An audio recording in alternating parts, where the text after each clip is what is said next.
first stage was learning how entrepreneurs think, knowing what is the core of an entrepreneur. And I believe Think and Grow Rich is one of those cores, is you picture what you want, you have a goal in mind, you become obsessed, and you're not going to stop until you hit that goal. Grant Cardone, he says, you're either expanding or you're contracting. There's no in between. I'm never just in the middle, right? I'm always expanding or contracting, because when I'm in the middle, it's most likely contraction.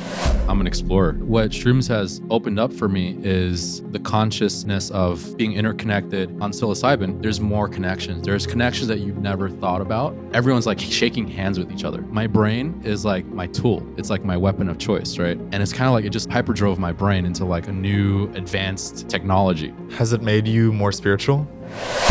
Hello and welcome to the James Xander Trip. Today's episode is going to be more on the entrepreneurial side of things. For anyone looking to upgrade their mindset around money, around entrepreneurship, around business, this is going to be the episode for you. Today's guest is a serial entrepreneur, multimillionaire, and the CEO of Stealth Agents, a 7-figure virtual assistant company that employs over 300 people. He joins me today to dive into his journey with entrepreneurship, how the book Think and Grow Rich changed his life, what is the mindset of an entrepreneur, the importance of obsession, balancing work and play, how to get over failure and setbacks, the value of mentorship, and also how his mushroom experiences have changed his life. Please welcome Teo Vanyo. Teo, thank you so much for coming to the show. Absolutely. Thanks for having me, James. I wanted to start with your childhood beginnings, because you grew up in humble beginnings. And was there always a desire to attain wealth and attain a lifestyle where you never had to worry about money again? Yeah, I mean, honestly, I grew up in New York City, and we didn't grow up. We weren't even middle class. We were like, I would consider poor. And there was a time where we had a 1-studio apartment. It was our entire family, me and my brother, my mom and my dad, and there was a point where we slept on the floor, and it was rough. We didn't come from a lot. I was always taught to always work for what you want, and that's what I did as well. I swept the buildings when I was like 10 years old. Got like an allowance for like $5 a week or something like that. So it was really good. Those characteristics helped build me to the way I am right now. I actually started thinking about money back in college, and this was when I had to work 2 jobs and kind of like support myself, and that was kind of like the big breakthrough for me of like, okay, I actually need to make money now, is when I got into college. And so that's where I got into all of these things after working like 2 full-time jobs, going to school, trying to support myself. I learned, okay, I need to be successful, and that's where all of my successes, I would say, began, was like back in college. So there was like a burning desire or ambition to not work a 9-to-5 job all your life, but to go into entrepreneurship. Right. Because all my life I've been taught, go to college so that you can get a good 9-to-5. And, that was always been pounded in my head ever since I was in grade school. It was go to college, get a good degree so you can get a good job. I never even thought about building a business or anything like that. My mindset was never there. It wasn't until the point where I was in college, working 2 full-time jobs and going to school.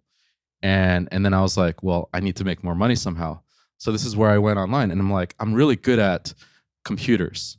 Before I went to college, I got my A+ certification at age 17 in New York City. And I was like one of the few at that age that I actually had this certification. And so I went to college knowing a lot about computers. So long story short, I basically Googled how to make money online. And I'm pretty sure, I've heard this story many times where I've done this too. Yeah, right? You go on YouTube, you're like, Yeah. How do I make passive income? Yeah. How do I make money? Yeah, everyone does this. They're like, everyone that I've heard, how did you start?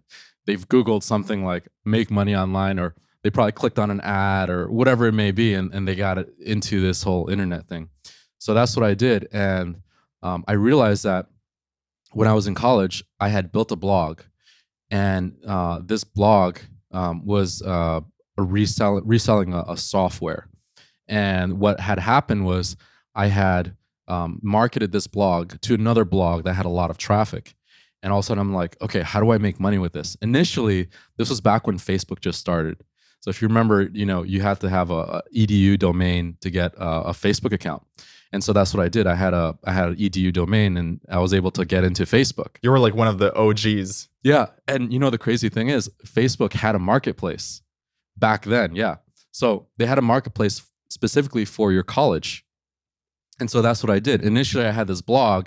It was like, it was satellite TV for PC, right? That was the software I was like reselling, because it was like affiliates everywhere, and there was a bunch of stuff going on for that. So what I did was I had created this blog and this landing page, and you can buy it, click here, buy this product. And so I posted it on Facebook Marketplace, and I was like, okay, I don't know what's going to happen here. So I just did that. And all of a sudden 2 sales came in. I'm like, that's crazy. This is what I make in like a day in like my full-time jobs. That's like the moment where you know, oh, this is going to work. Yeah. If I keep scaling this up, if I keep working on this. Yeah. And I've built websites. So my first website was when I was 12 or 13 years old. I had built a website. It was selling these British Walker shoes, right? So it was a e-commerce website. So I knew that there was money happening on the internet, but I just didn't know like how much of it or how it worked until that point when I built this thing. And I'm like, okay, I made 2 sales from like 2 different people, like one from my college and another one from like Michigan or something like that. But they found my software and they bought it, right? So then I went on and marketed this thing to another blog, and all of a sudden, like, I was making more money doing this blog than I did full time in like 2 weeks with 2 of my jobs. And so that's where it started clicking for me. And I'm like, okay, well, I think this internet thing can work. And that's when I got started in all this. What was the next step for you? Did you quit the 2 jobs? Did you go all in? Yeah. So what happened was I actually got to a point where I couldn't afford college. So I went back home, and I was, working in another job while doing this internet thing as well. So I got to the point where I needed to say that I want to quit. I want to quit my jobs and just do this internet thing. And so I got to the point where I was doing like these ClickBank and affiliate things. And I got it to a point where I was doing like $100 a day. And $100 a day at that time, it was like enough for me to quit, right? And so it was another like maybe 3 or 4 months before I quit my full-time job, working as a dishwasher help in this deli in Manhattan. And at that time I was like, okay, I gotta make at least $100 a day, and then I can quit.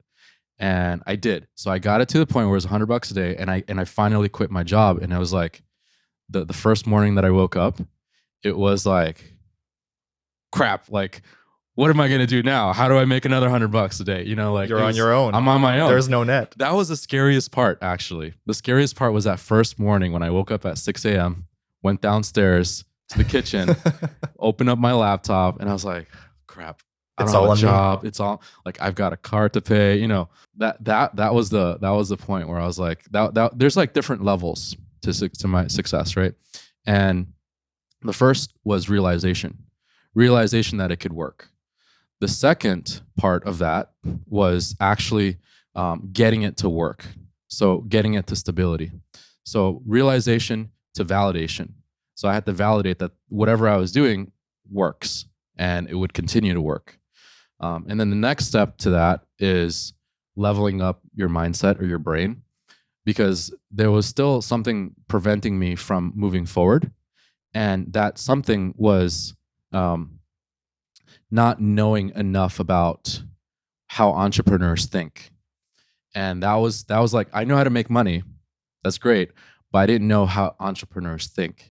Tell me about that. Like, what is the mindset of an entrepreneur that separates one from just making money online to being a true entrepreneur? Yeah, for sure. So the first thing that had happened to me was there was some sort of like catastrophic event that had to happen. And it was either like me not being able to go to college and I had to pay for everything myself, or me trying to figure out how to make, how to quit my job, make this money by myself. And the next thing was I had to lose something. So I actually lost my car. It was repossessed.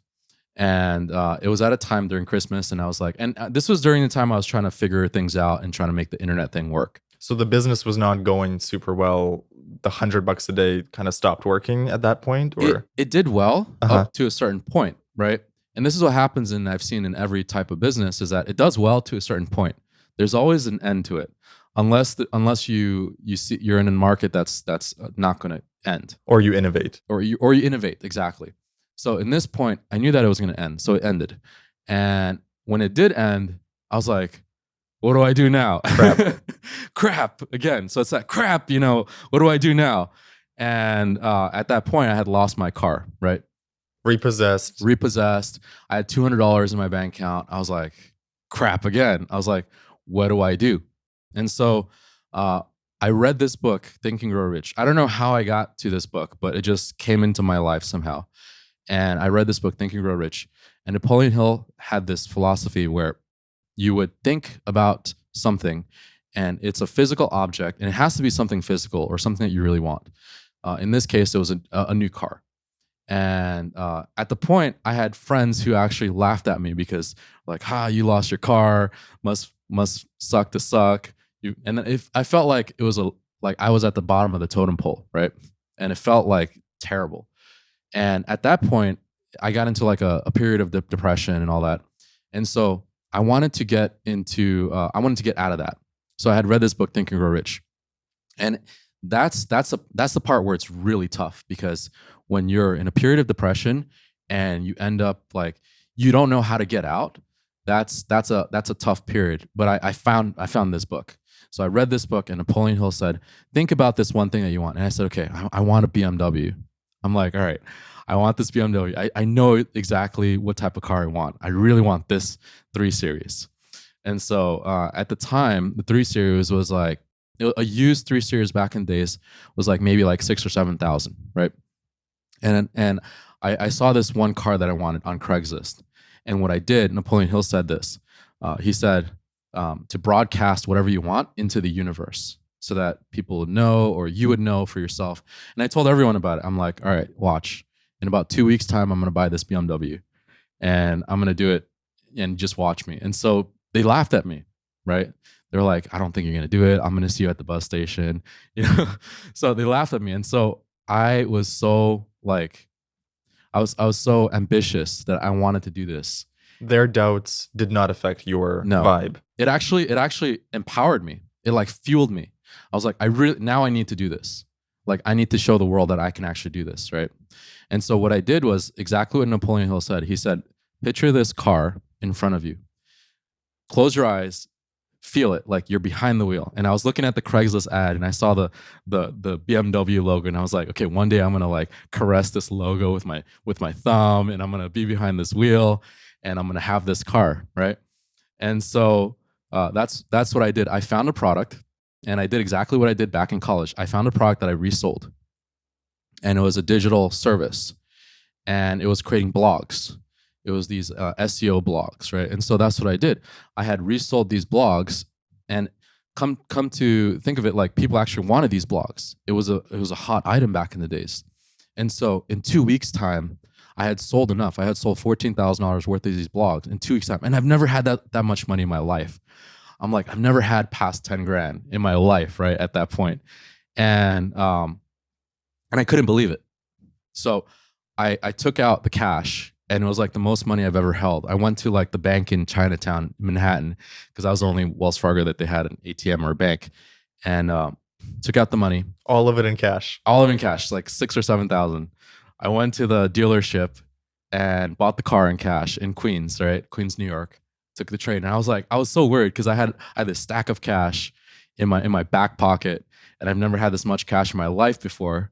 Went to the dealership, bought the car. The next day, picked up the car. Drove it to one of my best friend's house, and he's like, "Oh my god!" He's like, "How did you do this?" And then, and I eventually taught him some of the things that I learned as well.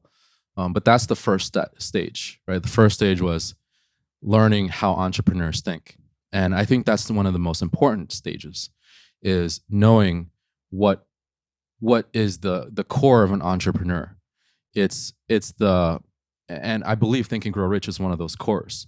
Is you picture what you want, you have a goal in mind, you become obsessed. That's the next step, is you become obsessed about that goal, and you're not going to stop until you hit that goal. So most people, they don't have this obsession. They're like, yeah, I got a goal. I want to make like $1 million a year, and yeah, that's my goal. And they're not really obsessed about it, right? If you're thinking about it each and every single day, you wake up thinking, okay, Where's my goal? And another great book is The One Thing by Gary Keller. Really right? good book. Really good book, awesome book.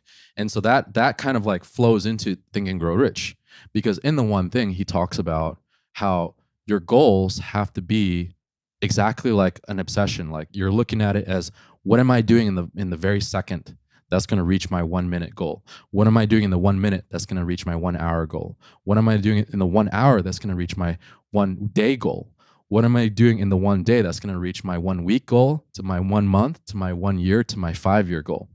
So when you're looking at it in that sense, you're like, every minute, every second counts. Total obsession. Obsession. If you're not working towards your goal, you're not obsessed about it. And so the students that I've also helped become millionaires, I've helped a lot of students become millionaires in the e-com space. The one character trait that I would say that made them where they are was they were obsessed. They were absolutely like madmen, like madmen, mad women, that they wanted it so badly that they eventually got it. And they did whatever it took to get it.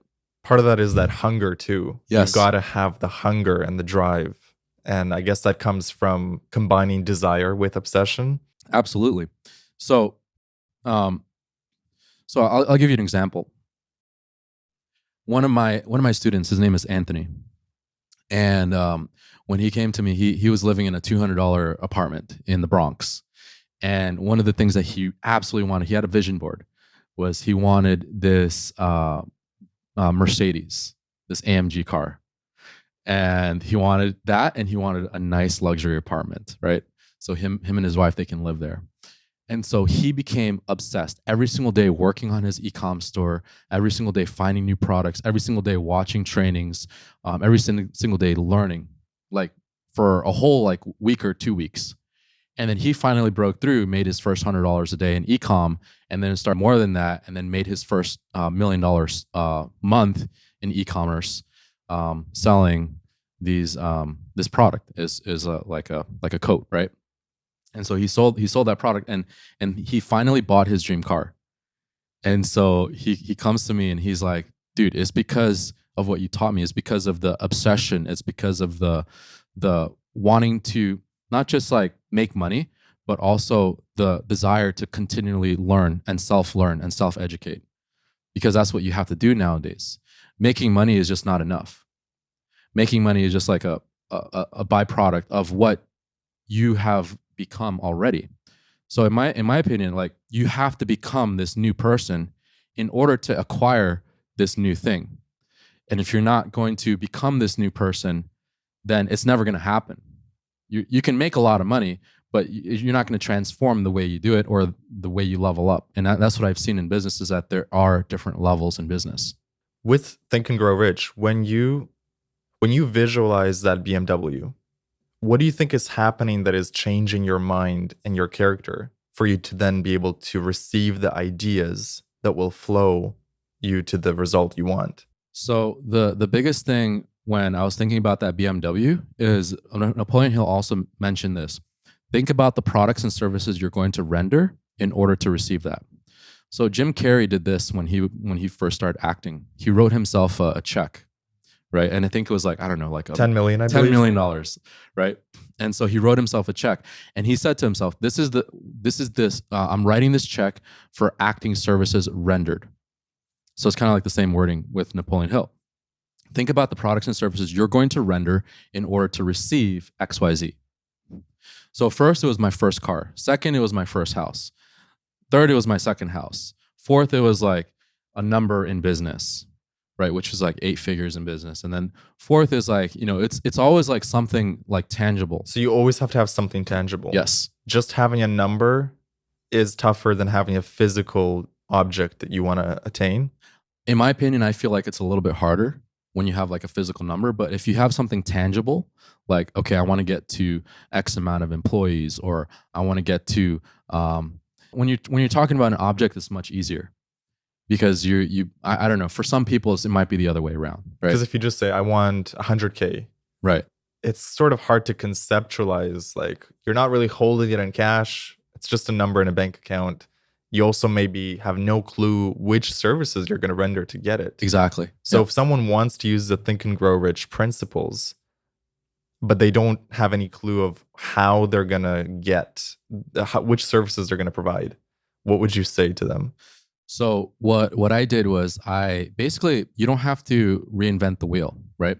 There's a lot of different products and services out there that you can already do right now that doesn't require you to like become like this new like idea in the world. A lot of times, another one is um, by Ralph Waldo Emerson. Love that guy. Yeah. He talks about, you don't have to, once you build a great product, build a better mousetrap, the world will create a beaten path to your door. Even if you're in the woods, they'll create a beaten path to your door. So you just have to create a better product or a better service or provide a better customer support or better experience for your customers.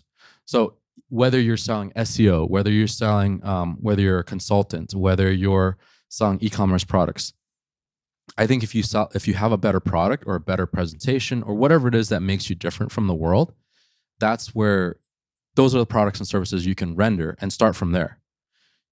Find out what's working. So one of the things that I used to do is I used to go on this website called flippa.com. And what I would do is I would go on Flippa and find these products and services and these websites that are selling for like 6 figures and up. And then I would take that idea and utilize that in my business. And I'm saying, okay, how is this website that's selling for $500,000, what made them successful? So I would take those ideas and then utilize them in my current business.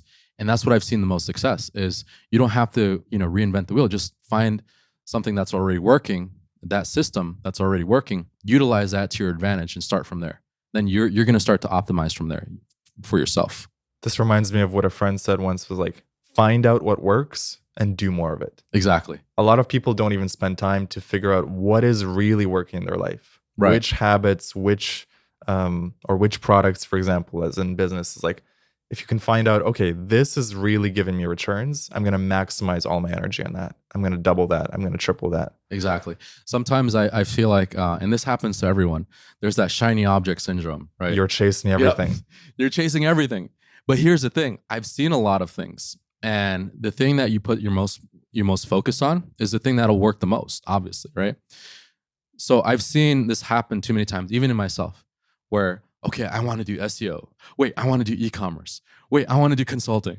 Wait, I want to do like, I don't know, whatever it is at the time, right? And it's like 5% of 20 different things versus 100% of just one thing. And so a lot of times I've seen a lot of people try to make it in the space. They're doing so many different things, while the one thing that was providing them the most value, the most money in their life, they kind of neglect it. And so that's what I've learned as well. And it'll happen. Like you'll watch an ad and you're like, okay, I want to do Amazon now. Okay, you'll watch an ad and okay, I want to do Facebook, or I want to do Google, or Google Shopping is the way. Whatever it is that you put your focus on, that's the way. And if that's the one that's producing the most income for you, focus on that first.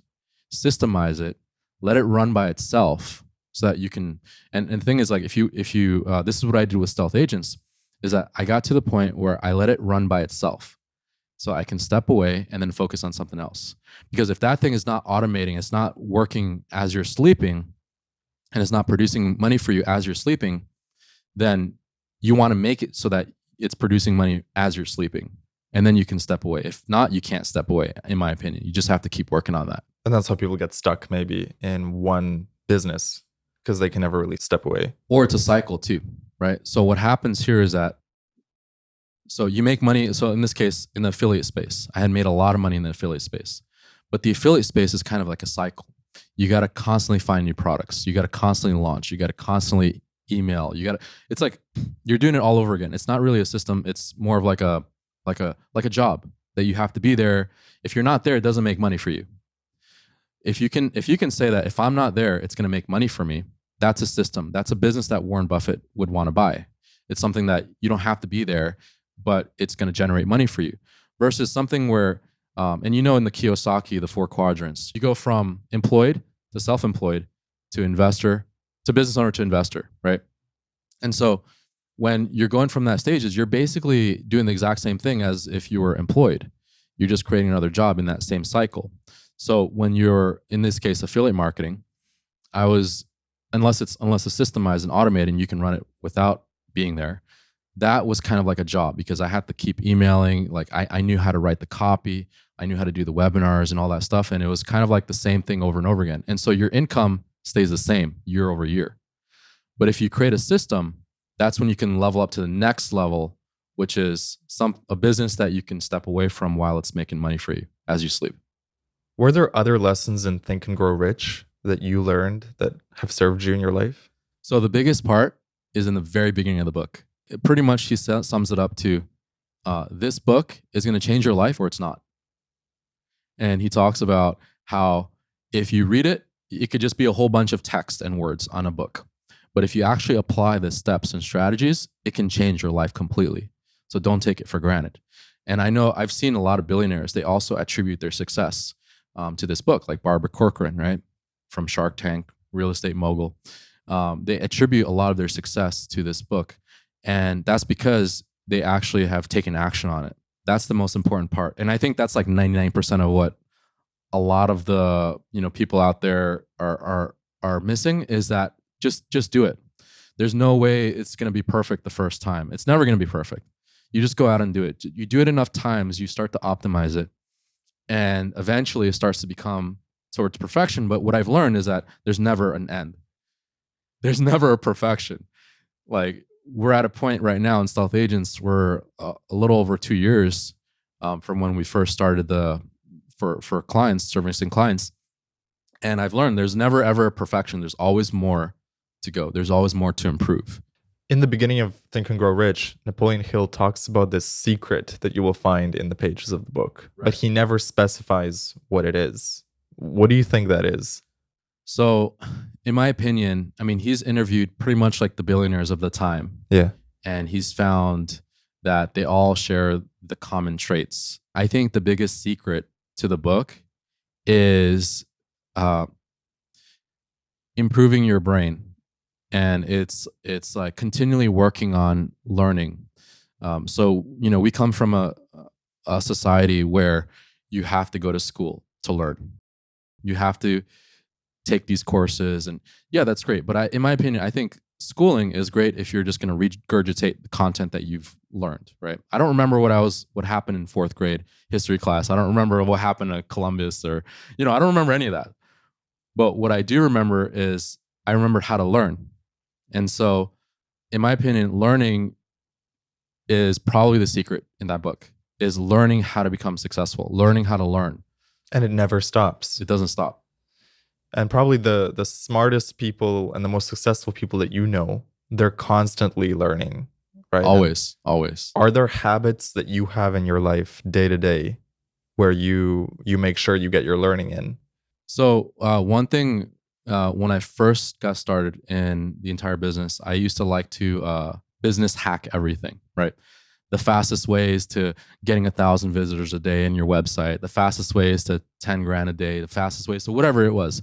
So I like to business hack. So what I like to do is I like to look at all these different strategies out there that are available, even on YouTube, even on Facebook, wherever it may be. They're available, courses, right? And I would take a lot of those ideas and start implementing some of those ideas into my current business, which is Stealth Agents. So one hack that I found, for example, was, and this is kind of like the whole process of continually learning. So I bought this course. It was like, I don't know, $47 or something like that. But this one course changed like the trajectory of one of our lead generating systems in our business. And it was, what you would do is you would create these accounts on Facebook and you would outreach to clients on Facebook groups. And so we did that multiplied by a lot of people in the Philippines. And so that's one of our ways in generating leads, is we reach out to people on Facebook, because our customers are on Facebook. They're also on Google, right? The ones on Google are also on Facebook. The ones on Instagram are also on Facebook.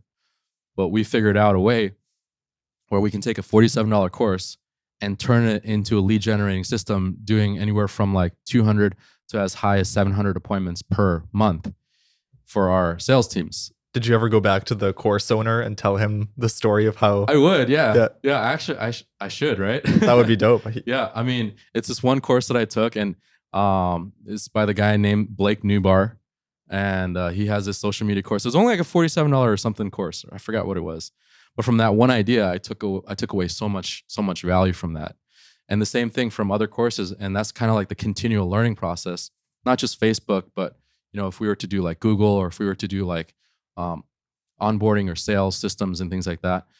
I'm only looking for like one key takeaway from these 20 different shiny objects that you can actually apply. Yes, exactly. I find this to be so true in my own life, where one call with one person, one idea shared in that call can completely change the direction of someone's life. Absolutely. I'll give you another example. There's a website called clarity.fm. And clarity.fm, you can actually book calls with like CEOs of either current companies or previous companies.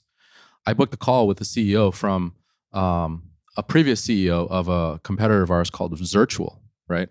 And so we were able to talk and discuss about how, in this case, it was how she hires her team. Another call, if you know Mind Valley Labs. Oh, yeah. Yeah. So I had a call with the previous COO of Mind Valley Labs, not the current one. And so he was able to help me learn about operations and skills and things that I need. So that's a very valuable resource that you can also access into, not just these books, but also look into like resources that are the people that are actually doing it right now. And once again, it's just like one or two key takeaway things that I've learned from these people. Like from the COO of Mind Valley Labs, I learned about reporting systems and how people should report back to you in terms of like what's been broken, what's doing well, and what's in the medium stages of like it's not broken, but it's also not doing well. So I've learned a lot about those things just by these various calls. Sometimes people are afraid to reach out for help, and they're afraid to go to someone who's earning 10 times as much as they are and just ask, hey, I need help with something. Here's what I also learned. You can also humble yourself, and it doesn't matter if they're making 10 times more or if they're making 10 times less. I've been able to learn from all walks of life, people that are not making as much, people that are making more. I'm able to learn from every single one of those people. And I feel like when you humble yourself to that stage, that's when you're always teachable. When you get to a stage where you're not teachable, that's when you die. That's it. You can't be taught anymore. You're everything, right? You can't learn anything more. And that's when I've seen a lot of people become very successful to just kind of stagnant, or and one person that mentioned this was Grant Cardone. He says you're either expanding or you're contracting. There's no in between. And the goal is always to keep expanding? Yes. Yep. The goal is always to keep learning. Do you ever notice like, oh, I'm in a contraction phase, I got to turn this around? Absolutely. And so knowing that one trick is that I'm never just in the middle, right? I'm always expanding or contracting, because when I'm in the middle, it's most likely contraction. I'm most likely like not improving, not learning, not growing at that stage. So I'm contracting. If I feel like I'm expanding and I feel good every single day that we've accomplished something new, then I'm in that expansion stage. Whether you're learning something new, learning a new skill, or if you, in this case, what we do is we create roadmaps for our company. And so in those roadmaps, did we hit this roadmap? And what are we going to do to hit this roadmap? And so if we're like closer to our goal to hitting that roadmap, I feel like we're expanding. We're in the expansion stage. And of course, the revenues will follow after that. I think it was Tony Robbins that said, happiness is progress. If you see progress in your life, Absolutely. Even the tiniest bit, then you're going to be happy. And that kind of ties into the expansion. I feel like you could replace progress with expansion. It would be the same. Absolutely. He's 100% correct. I mean, actually, in an entrepreneur's brain, it's very important that you invest in yourself, right? You don't want to be in a stage where you're making decisions when you're upset or when you're depressed. You don't want to be making decisions in those stages. You want to try to get yourself out of that stage first, work on yourself, work on your brain, do whatever you need to do. Go to the beach, take a walk, whatever it is that you need to do to get yourself to that stage. once you're in that stage, you can make better decisions. And I've seen myself making really, really bad decisions when I'm upset. It's the worst time. You're not thinking rationally. It's like Absolutely. you're angry or you're upset or you're frustrated.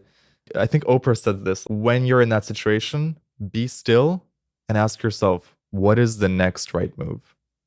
And that stillness, that is the hardest thing to do when someone's got you emotionally turbulent, but it's so key. Absolutely. Imagine if you had to make a move, and in this case, in my position, we either hire a bunch of people or we kind of like lay them off for a little bit, right?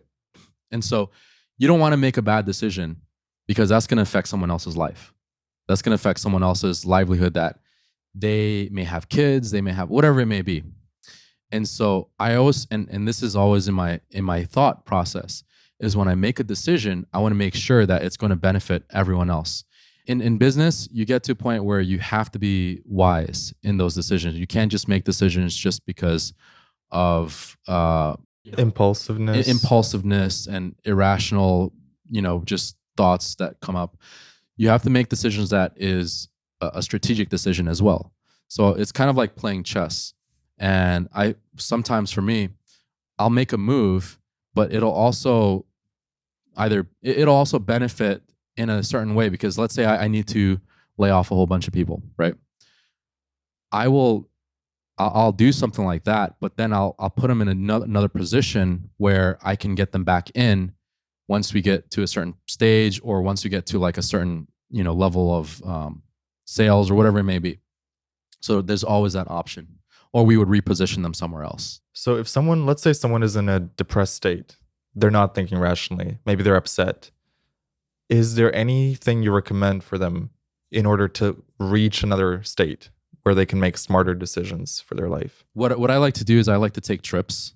I like to take long trips, whether it's a week, 2 weeks, or whatever it may be. Those trips can actually reset your brain. So I would come to places like Bali, right? Spend a month, 2 months in Asia. I would go to different places like Florida or California, wherever it may be. And I would basically spend time there and just like refocus my brain. So sometimes people need this. I've seen business owners where they're like, oh yeah, I have all these problems and I don't know how to solve them. And like, have you ever taken a trip? Have you ever like just went out to the beach for like a week or so just to clear your mind? It's like, I can't do that because if I do that, my business is going to suffer.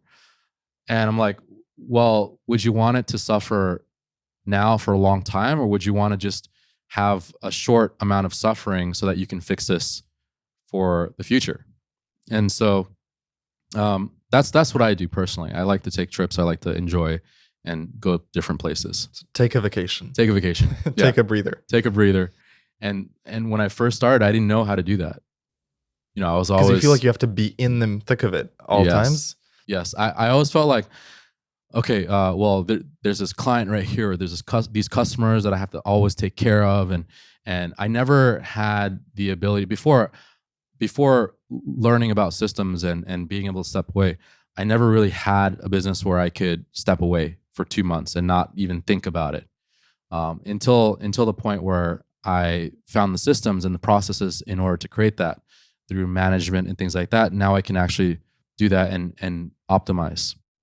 Do you have a morning routine or something where you prime your mindset every morning so you have the best state possible for life? So in the mornings, what I usually do is I just cook like 4 eggs. I have like this 4-egg diet every day. Consistency. So, yeah, consistent, right? And so I'll do that, and I'll drink. It's like this shake for energy. It's like B12 shake. So I'll drink one of those, and that kind of gets me up in the morning. And usually my mornings from, I would say, 7 a.m. So I'd wake up 6 a.m. 7 a.m. to about like 11 a.m. is my best time. That's like the time where I do my best work. And so that's my sacred time. I can't have any distractions. And that's what I do. I work so I'll have my breakfast. I'll work from 7 to about 11. I'll take a nice little break. And then basically it starts to go downhill from there. Like my energy, my stamina, like everything.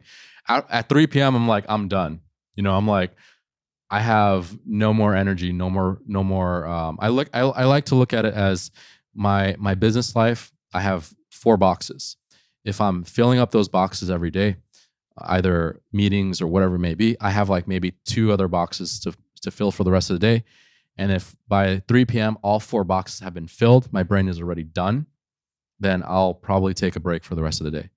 I'll go spend time with the kids, go somewhere, take a walk, watch some Netflix, whatever. I need to take my brain off of business. So the balance between work and play, it's every day. You basically make sure there's a bit of play in the evening and all the work in the morning gets done. Right. Absolutely. I mean, I've been in Asia for about like a month and a half now. And so what I do is I just basically, I work during like a certain number of hours. Like I'll work like maybe in the mornings and sometimes at night. And the entire time I'm just spending time with family. Like we're going to the beach, I'm doing that reset right now. So right now is more playtime. Right. Some people don't really know how to take that playtime. It's hard. I mean, another thing that's really hard is knowing how to have playtime. And especially when it's like when you're taking 2 to 3 months off, right? Knowing how to have some playtime, but also working during playtime. And Yeah. that's really hard. Talk to me about that. Like, how do you manage that? Some people just can't do it because they just can't separate their mind from work and play, right? But in this case, because I've been doing this for many years now, we come to Asia, mainly it's Asia. We go here for like a few months out of the year, 2 to 3 months. And so when we do that, I've learned how to handle business while during playtime and also be effective during that time as well. So just like my 7 to 11 a.m. time that I spend on work, I specifically work like, it's kind of like I work like 10 people in like 1 hour. I'll talk to like the graphics department, web development department, leads department. I'll talk to every single department in like, I'm like the guy on Slack that has like, 5 different things going on. And I'm talking to like 5 different channels in like 15 minutes. That's what I do. I found that when you kind of spend your most valuable time in like a short amount of time, you can produce a lot more, especially if it's focused work. If it's unfocused work and you're spreading this out over like 8 hours, I'd rather have an hour of focused work than 8 hours of unfocused work. Because on 8 hours of unfocused work, you could be like pulling up Gmails, you could be pulling up tabs, you could be pulling up like whatever shiny object happens at that time. What I did was I have a Trello board, and that Trello board is a bunch of tasks that I need done. And then I'll divvy out those tasks to the virtual assistants and the people that I have working with us to making sure that those tasks are being done.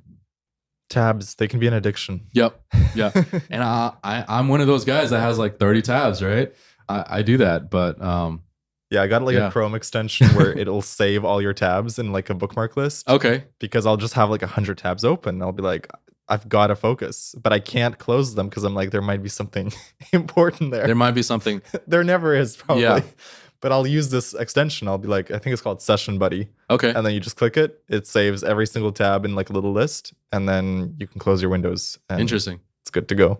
Yeah. What I've learned from that is I've always learned to just do that one key takeaway. If I can open up an article and there's one key takeaway, I'll read through the whole article. It's stuff that I already know or stuff that I've heard a million times. But if there's something that's brand new that I've never heard before, I'll take that one key takeaway, write it down, put it on a Trello board, whatever it may be. And then that's kind of like, it kind of accumulates. And then you get this like super brilliant idea of like how to accomplish it. For time management or to-do lists, is Trello the main tool you use, or there's other things that you do to manage your time? So for CRMs, for our sales teams, it's going to be Zoho.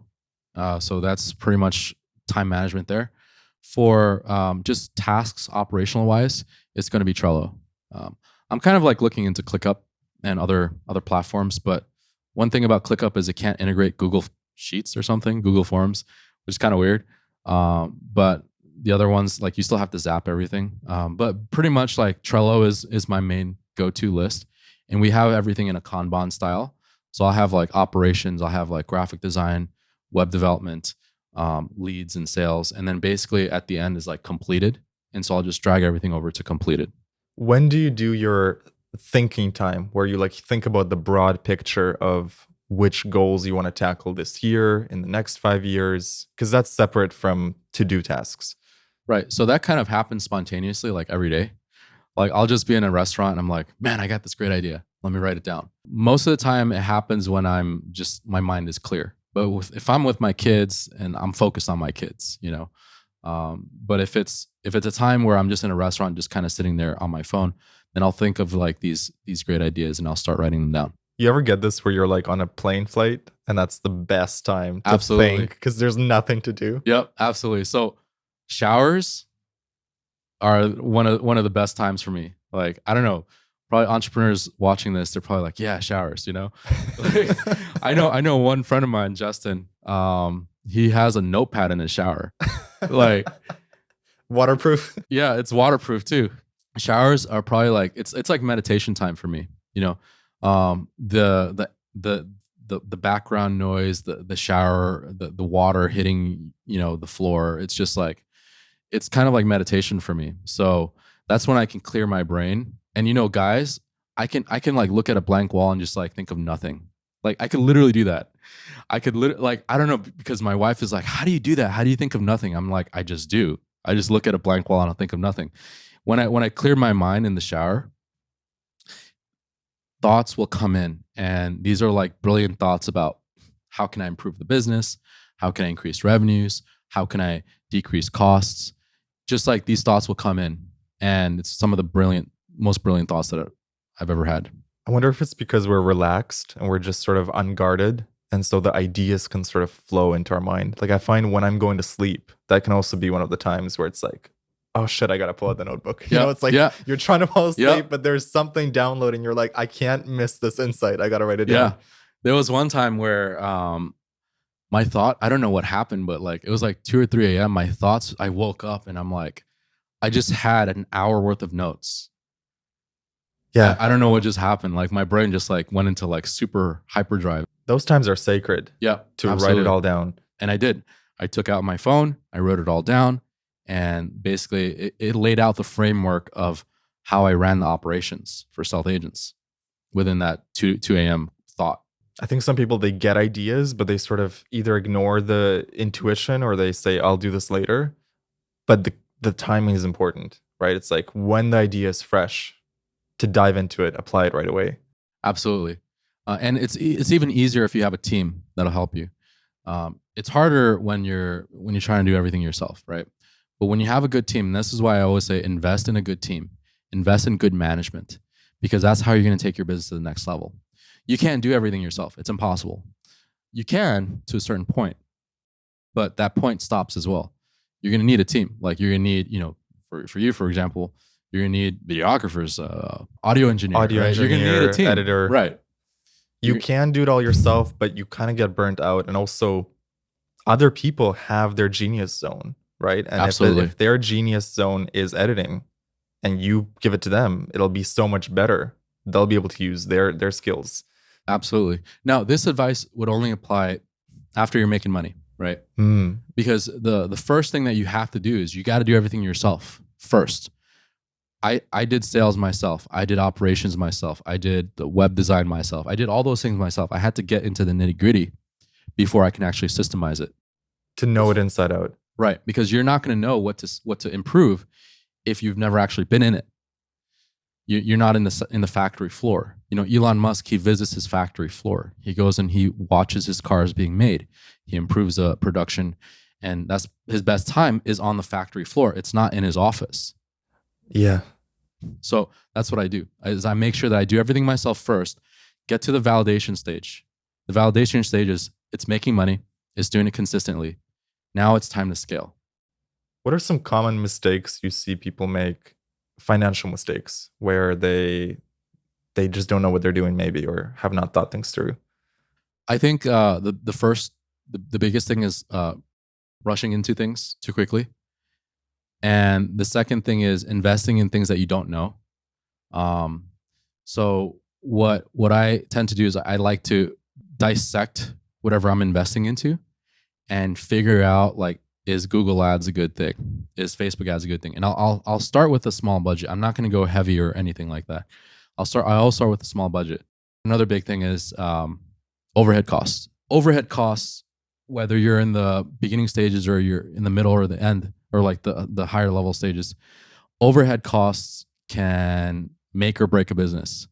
If you don't keep your overhead costs in line, in check, you might be like, okay, what am I spending on, or how do we spend this much money in such a short amount of time? I didn't even realize we did this much of spend in a short amount of time. Overhead costs financially in business is like one of the things to look out for. Another one is get yourself your books and finances in order. If you can't afford a CFO or anything like that, make sure you do it all yourself first. Make sure you track all your spending, track all your earnings, because that in a business that can like, oh, I'm making $100 a day, or I'm making $1,000, $10,000 a day, but I don't know how much I'm spending. It seems like I'm making money, right? Because the bank account is growing, or whatever it may be. But you get to a certain point where, let's say, it's not making $10,000 a day anymore, but you're still spending $5,000 a day. Get your finances in order. You mentioned there was levels to the game, levels to entrepreneurship. So the first one is realization, then validation, then scaling, I suppose. So first, you got to realize that you can do it. Second is you validate that what you're doing is making money and it's working. The third is you create systems for this, and you need people for this. You need someone to replace you, essentially. And so, for example, first I did the sales for Stealth Agents, and then I got a salesperson to replace me, and then I got a sales manager, and then I got campaign managers to help with the campaigns and to make sure that people are happy. So once you figured out the stage of validation that this is what I need to do, this is the way to do it, then you create a system and a process for it where you don't have to do it yourself, but you have someone that's helping you or people that's helping you.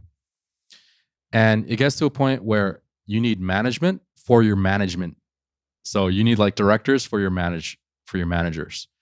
And that's how I was able to step away, because at the point of hiring a manager, you're still managing that manager. That manager is still telling you the problems and what to improve. Now, if you replace yourself with a director that handles the managers, the director pretty much just talks to you and gives you all the info, and you're just basically the strategy. You're not doing any of this. You're just the strategy. You basically have one person that you're checking in with. I just check in with two people. Two people. So it's my COO and the director of operations, and they talk to everyone. So I'll just give them, okay, I need finances to do this. I need accounting to do this. I need web development to do this. And they'll just handle all of that and then just report back to me. There's a lot of trust required for that. Have things ever gone sideways where you're like, oh, this thing is not getting done that I thought would get done? And how did you recover from that? It happens all the time. One of the things you have to learn is how to work with people and how to work with how they operate. So someone's mode of operation is not the same as yours. They may like working a certain way that's different from yours, right? So it may not be a Trello board. It might be an Asana board or Monday.com board or whatever it may be. But you have to learn how to work with them. And so that's what I've learned, is that when you learn how to work with your directors or your managers, you essentially find out what their strengths are and what the weaknesses are. And if it's a weakness, you can train. You can help improve that over time. But if it's always going to be a weakness, then you know they can't do it. And it's not like a fit for them to do it. So if it's like, okay, I want my operations to also know marketing, they're probably not going to do that unless, they're a different type of breed. Gotcha. So it's always checking in what their strengths are, what their weaknesses are, and compensating for their weaknesses, maybe by hiring other people or having certain systems in place. Exactly. And that's where you're always going to be improving your systems. So for me to step away from Stealth Agents, I had to step away from sales, from campaign management, from follow-ups and all that stuff. So in each of those departments, we have a manager for those. And so those are people that have strengths in, let's say, sales or lead generation or whatever it may be, web development. And then usually the directors are really good in just operations. They're just good at talking to them, getting the feedback, and basically like the execution part. But there are certain skills like marketing and Google ads and stuff like that that you need to get a certain specific type of person for that. Now in the beginning stages, whether you're going to outsource that or have a full in-house person for that, in my opinion, I think it's best to outsource everything first before you start doing a full-time person. Like get subcontractors, get contractors to do your web design or to do whatever it may be, right? For initially for now, until you get to the stage where it's making money. Now I need to take this a little bit more seriously and get someone full-time for this.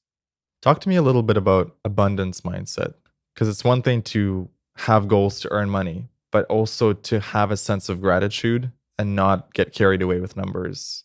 I'm curious how gratitude and abundance plays a role in your life. Absolutely. So the biggest thing for me is progression, and it's not always like a money amount, but it's more of like a progression. If I'm investing in something, obviously the money amount's going to go lower for now, but I'm investing in something that will eventually pay off later. But I'm investing in progression, because the people that have, 8-figure companies, 9-figure companies, billion-dollar companies, they invest in the people before they invest in other things. So when you invest in your people, you're basically taking the time and the money spent on progressing that person so that they can work on your business. So in an abundance mindset, I I believe that like you're either expanding or contracting, right? You always want to be in an abundance mindset. You always want to have, you always want to give more. So I'm more of like a giver than a taker. I love giving to my team. Like I love offering them things, and I love giving that opportunity as long as they can handle it and they're hungry for it as well. So that's the second part, is reception of that gift.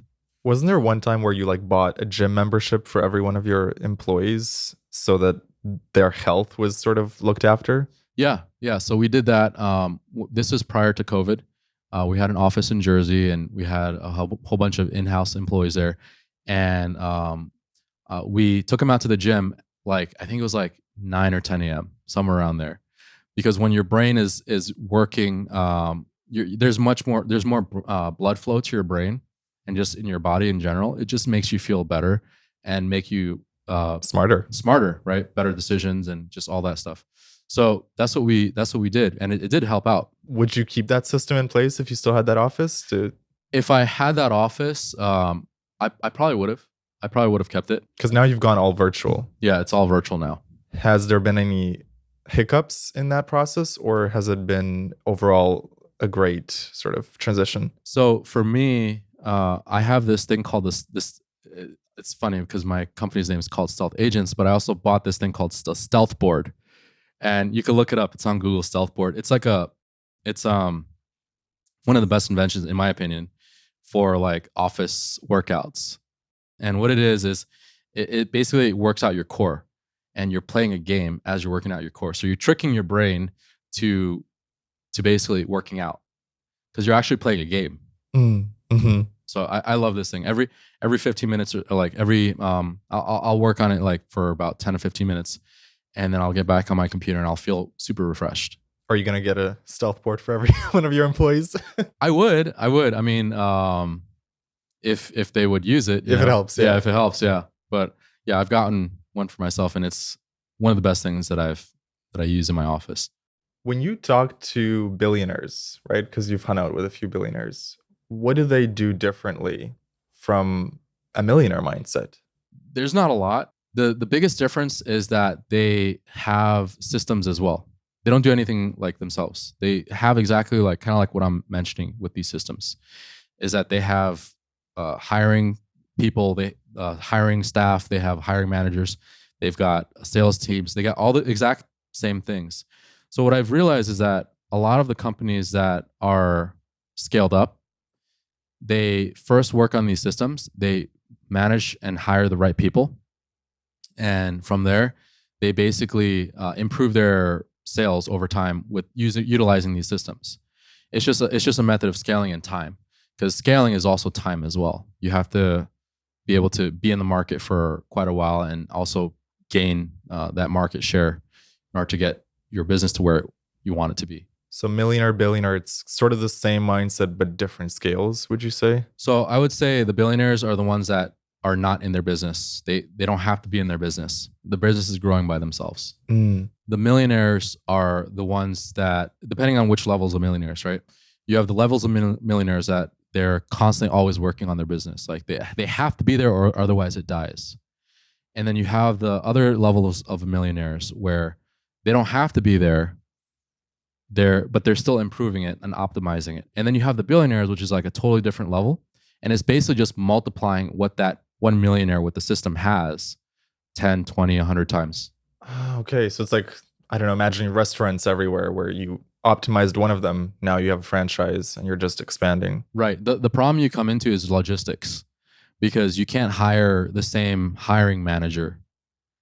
And if you want to hire more people, you have to have more hiring managers to be able to handle it, or HR departments. So the problem there comes logistic. How to do that? How to multiply what you have right now, which is the system, times 10, times 20, times 100. How did they do it? It's time and management. So you got to hire the right management, and there's not a lot of them out there, right? So there's also a limited amount of people. So at that point, you're offering Poaching people. you're poaching people. You're offering more. You're basically you're multiplying what you have right now, which is the hardest part, which is logistically where that comes into play. How long have you been running Stealth Agents? So this company for a little over 2 years now. There's a story that I heard where in the beginning you had to pay your employees in cash.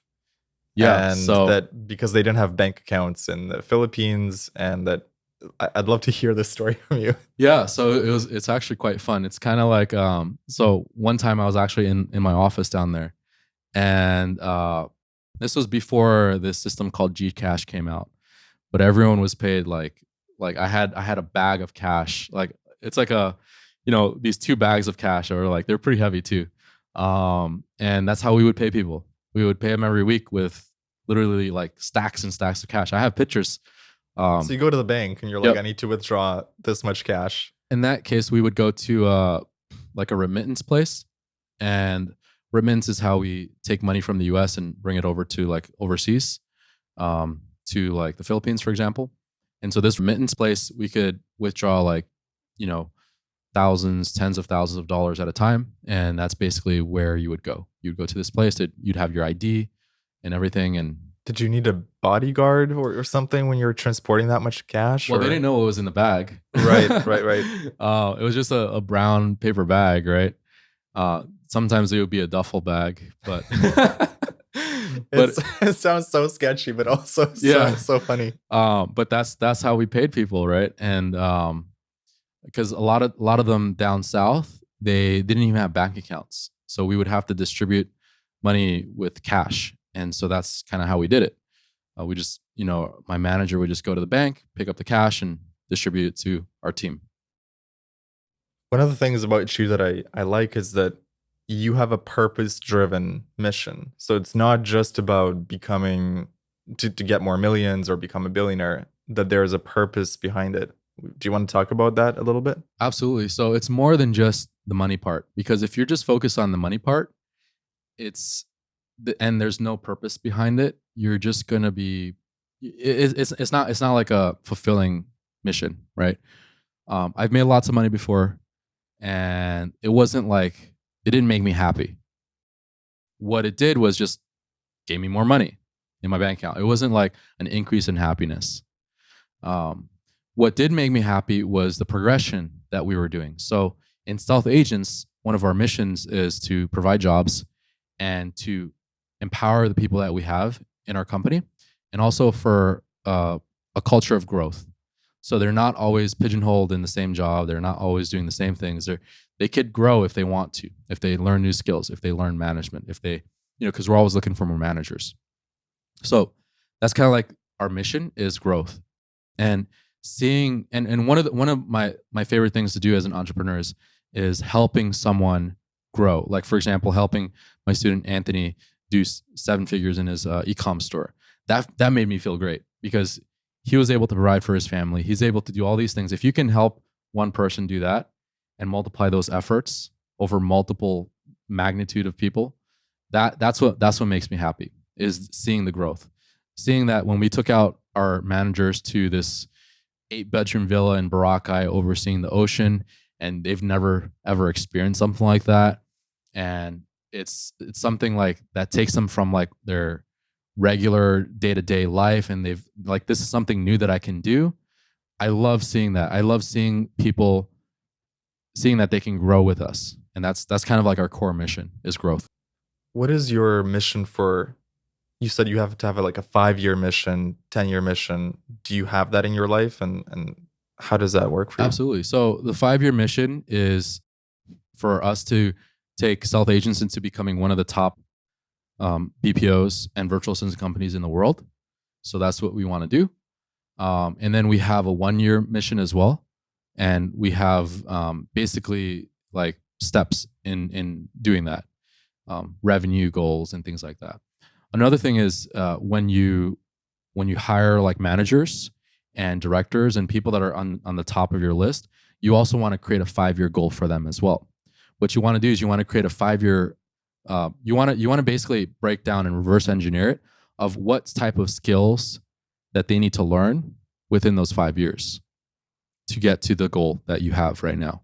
Gotcha. One thing I wanted to ask you about is, have you ever been betrayed by someone in business? Right? Because that can be really tough when maybe someone steals money from you, or someone you trust betrays your trust.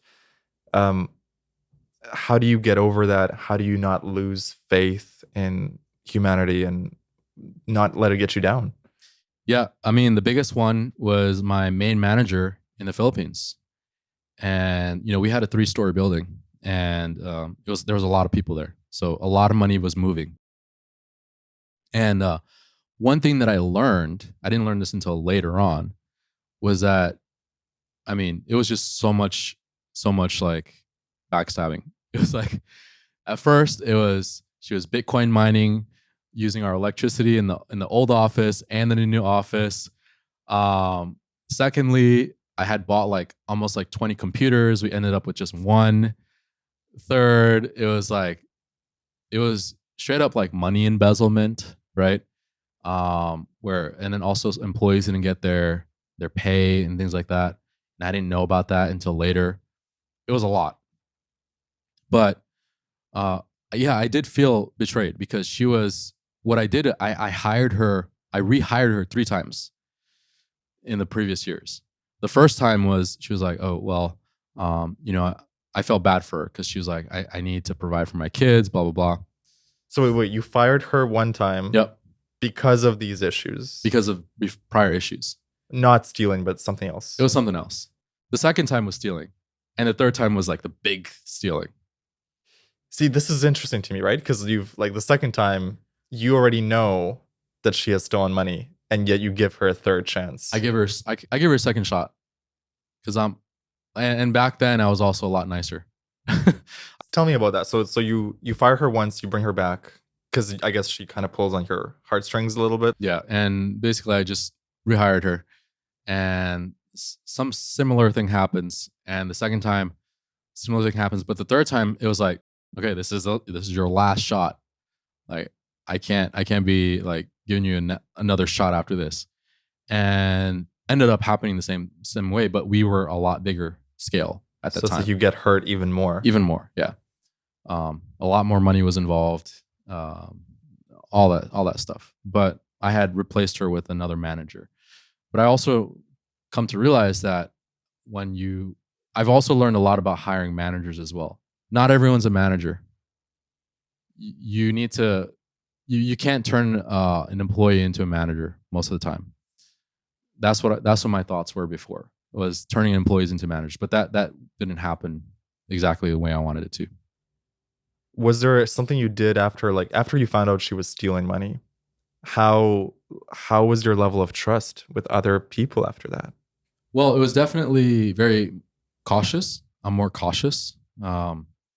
But you have to trust people. You have to learn how to trust people. Otherwise, it's just, you're not going to be able to get anything done. Were there red flags looking back where you kind of could have seen that she was doing this? Yeah. I knew, but it was very well hidden.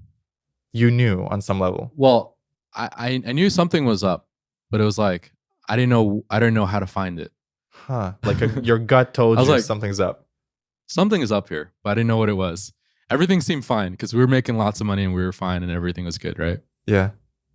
But yeah, it's like the little things that you have to pay attention to, and that's why you have to get your accounting right. And also when you do your accounting, get a third party to do it.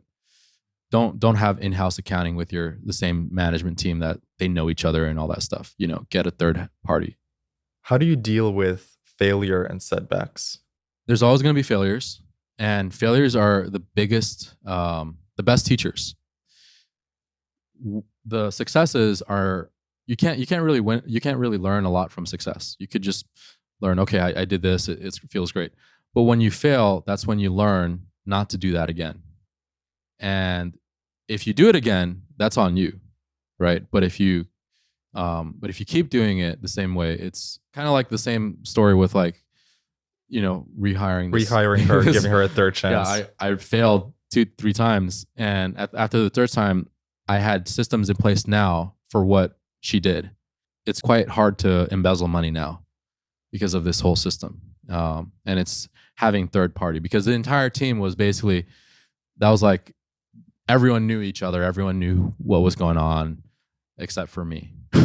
So the entire team was corrupt in a way. Well, in a way, because they were in on it. Well, they just didn't want to speak out. They didn't want to voice out their concerns because they might feel like they might get fired. When actually it's the opposite, right? Like if they had voiced it to you, right, you would have probably promoted them. Right. But in this case, this manager was really good. Like she knew how to play people. Play people. Yeah. Has anyone close to you ever stolen money from you, or like someone that you trusted, a friend?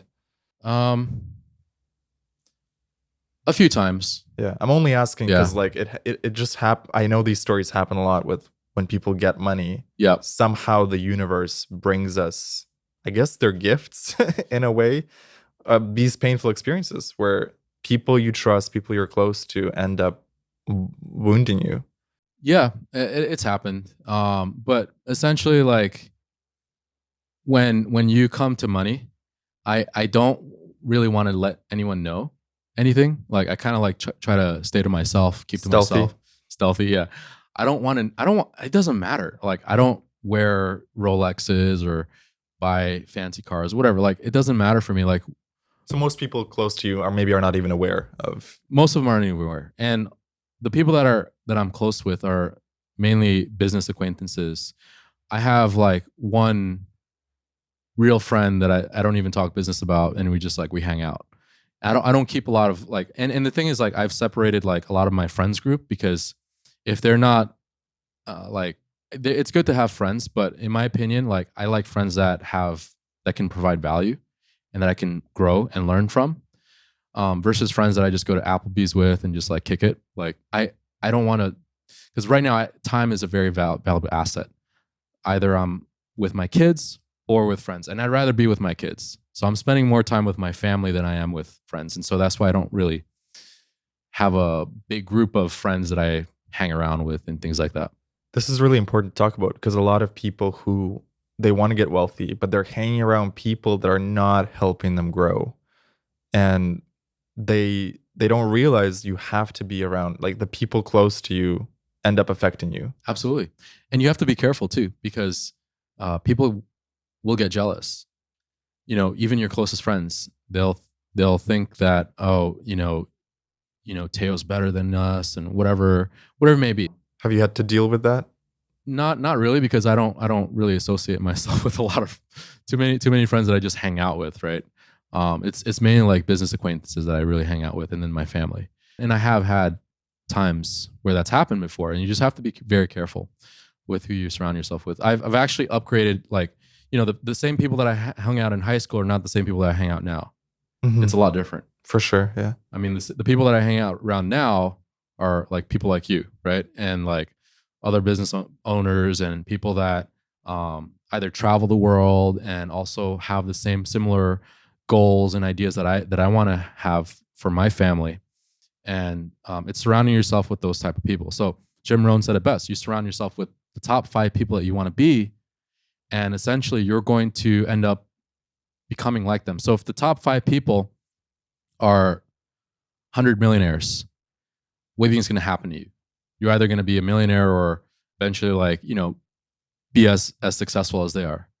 If the top 5 people around you are people that are constantly pulling you down, preventing you from going up, hey, grab a drink with us, it's okay. We're just gonna hang out and get drunk every night and whatever it may be. Like, what do you think is gonna happen to your life? That's your life. Versus if you were to hang around with the the people that are super super successful. Yeah, it's not just books, right? It's like people actually are the biggest influence in our lives. Absolutely. Because we pick up not just knowledge, but their energy signature, their vibe, the way they think about money, Like for you, your relationship with money, has it changed from when you were working in the deli in New York, trying to make ends meet, to now being a multimillionaire? How do you see money? I would say money is just a bridge. It doesn't make you a better person in a way. If you were an asshole before, you're gonna be an asshole now. But if you're and if you're an asshole with money, right? It's gonna be that same person. But if you're a good person before and you have money now, you're a good person with money. So in my opinion, like I feel like money doesn't really change you. It just helps you, give you a bridge to what you can do with it.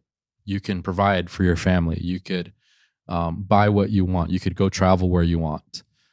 You could do that for yourself. It's kind of like it gives you the ability to do things. It gives you options, but it doesn't turn you into a new person, I would say. Do you see it differently than when you were, say, in survival mode? As in, like, one analogy I like is like the video game analogy, where you stop thinking of money as this thing you need, but more like gold points in a game. Yeah. Actually, I see it like a game. Mm-hmm. So it's really fun because like I've had times where I've made millions in the stock market, and I've had times where I lost millions in the stock market and in crypto. And it's like a game for me because I know I can make it back. Right. So it's knowing how to do it. Most people, they'll do it once and then they'll basically like, okay, this is my success or this is my failure, and I'll stop. They don't want to continue. But what you've learned is you've learned a core concept that you can take with you, and you can do that over and over and over again. It's really hard to do. But for me, what I've done is I know that I can do this over again. I've built up companies to millions of dollars, and then to where we had to close down shop. And then I've built up companies to do it again, all over again. So in that sense, like, I think as long as you're improving your skills, you can take those skills wherever. It's kind of like someone said, if I were to lose my email list, and that email list is bringing me all the money that I'm making every month. If I were to lose that email list, can I do it all over again? Yeah, absolutely. You can build another email list. Or if I were, in this case, if I were to lose my entire business, but I have my email list, can I build another business from my email list again? Absolutely. What if you lost your business, your contacts, your entire network, and you're just like a nobody, for example? What would you do? I had a friend in Brazil, and he went bankrupt 7 times. Can you believe that? 7 times. Okay, I want to hear this story. So he was like, he told me, Teo, I went bankrupt 7 times, and I made my money back 7 times. And one business was the like acai berry. Back in the days, there was like these acai berry pills that you would take to lose weight and stuff like that. Well, what happened was he had a hacker like hack and charge like thousands upon thousands of transactions, and 30 days later, those transactions ended up being failed and refunded, and then you're paying chargeback fees as well. So imagine that literally bankrupt. So it's kind of stuff like that, right? But he said every single time I've done that, I can do it all over again. I can make that money back again, and I totally believe that, because when you get to a certain level where you found your first success, it's going to come to a point where how many times these serial entrepreneurs, you find themselves like the first business is their last business. Probably not a lot, right? They usually have like, oh, I opened up a lemonade stand, or I was selling cars, or whatever it may be. And they usually start when they're kids, like they're Exactly. 13, making websites, Right. selling lemonade. Yeah. And it's usually their first business is always never their last business. And so that's what I've seen is that their last business was a culmination of all the things that they learned from their previous businesses. And so you can always learn from that, those previous businesses and those experiences so that you can take it to your next experience. And that's what I like to call it's an experience. Was it Winston Churchill that said going from failure to failure without loss of enthusiasm? Exactly. Failing and putting a smile on your face and knowing that you can do it all over again. That's the entrepreneur's mindset right there. Is knowing that you can fail. This can fail. Everything can absolutely fail, go to zero. But knowing that you can do it all over again. And what I've seen, the most funnest times for me was when I had to rebuild an entire new business. That's the most fun. That's the most fun time and the most challenging. I would say the most complacent time is when a business is boring and it's making X amount every single month, every single year, and it's super boring for you. And that's when you get complacent and you're like, okay, what do I do next, right? But the best time is when I'm in the ground and doing everything in the trenches, Feet in the clay, like doing everything and like optimizing the business from there. That's the most fun time for me. And I feel like one of the other keys is like when you fail to not lose your confidence. Because if that happens, you're done. Yes, you failed. It's a massive setback or a loss of money or a loss of business, but kind of pick yourself back up and go, okay, I'm going to go again. Is there something that you do in mindset form to keep that enthusiasm up, even amongst failures? Well, first is survival, right? I mean, if a business completely fails, you have no source of income. You got to start another one, or you got to do something else. So that's the first thing that comes in mind is survival, and like kind of the same steps. Validate that this new business is working, but now take all the stuff that you learned from the old previous failures into this new business, and see how you can improve from that. And then the next step is you systemize it. You hire people to help you, and you teach those people everything that you know, and they can make it better for you. And these are people that are way smarter than you. So if you're hiring someone that has, I would say, they're not as smart as you in that case, it can happen. But I try to hire people that are way smarter than me, that know how to fix this even better, that have better suggestions and feedback. Because you can only think in one direction. Someone else might think in a different direction, and it might help improve that system, like hiring, for example. That reminds me of a Steve Jobs quote. We hire people so they tell us what to do. Exactly. Not so we can tell them what to do. Exactly. To give that now, in that perspective, I think it's feedback that you get, because sometimes you hire people and you don't get feedback. Those are the ones that you don't want to keep. You want to keep the ones that constantly give you feedback. Honest feedback. Not just biased feedback. Like, oh, I think it's a great idea because you thought of it's a great idea. But like stuff that, things that what they believe, and also from their experience as well. If they have experience in this, and you want to hire experience level people. Talk to me about mentorship and the importance of mentorship. Absolutely. So my first time going around doing this, I had lost my car, got it repossessed, and the first book was Think and Grow Rich, and that was my first mentor, Napoleon Hill, even though he's dead. The second mentor was, and this is when I was stagnant for quite a long time. So I believe, to get the timeline straight, maybe 3 or 4 years, I was making the same amount of money every single year in the online space. This was way back as well, back in like 2009, 10. And I was making it wasn't a lot. It was like maybe 50 to 70K a year in the online business. And it wasn't until I first met my first mentor, and I was doing this for years. I'm like, how do I break through?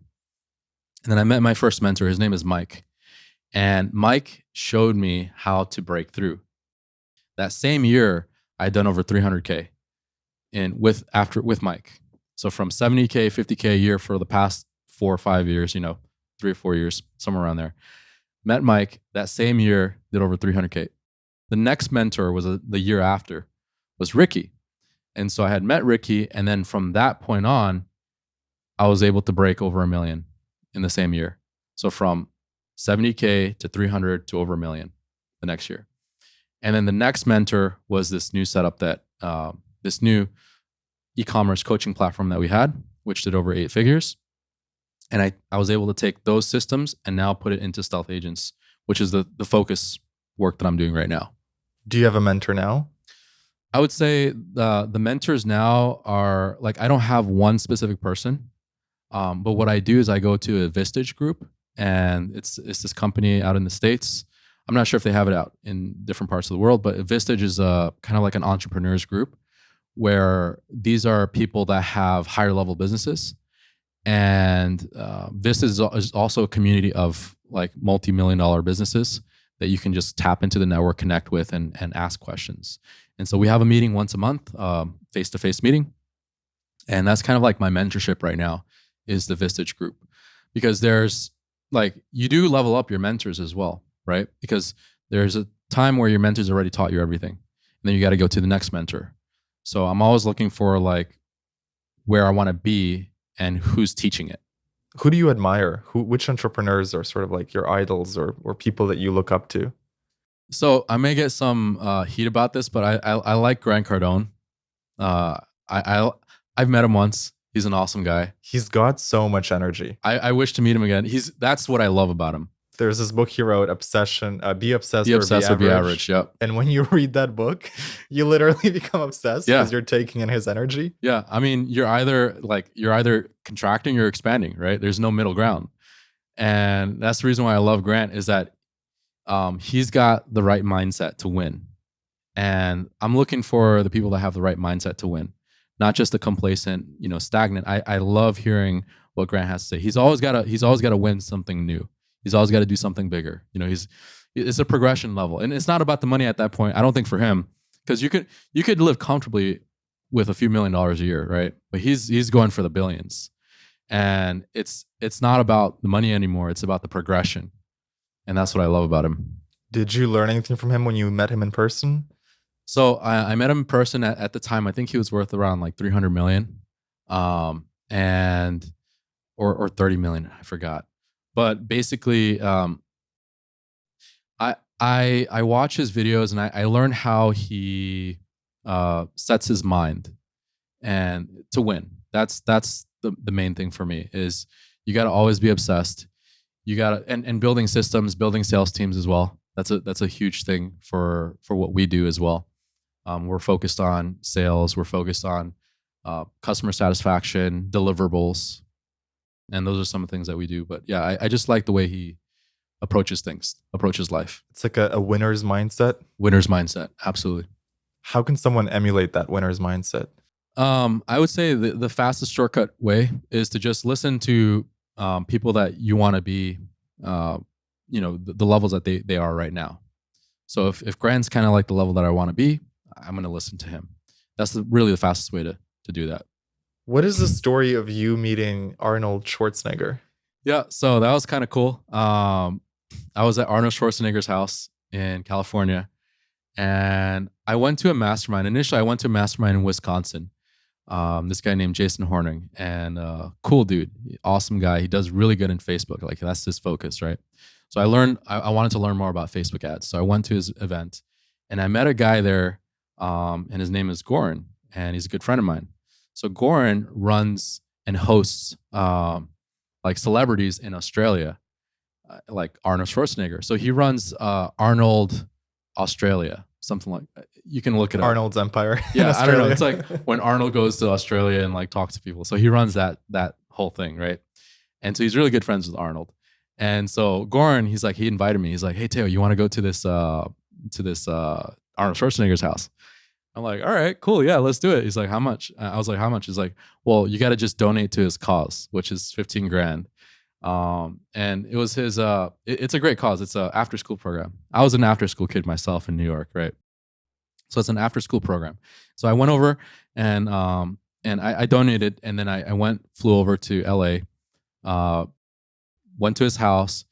Crazy thing. Like, basically he's got his Humvee outside, the Terminator Humvee. He's got like huge yard. Like, you walk up to this thing. He's got a bison in his backyard, like an actual bison. You know how big those things are? That's like the size of this room.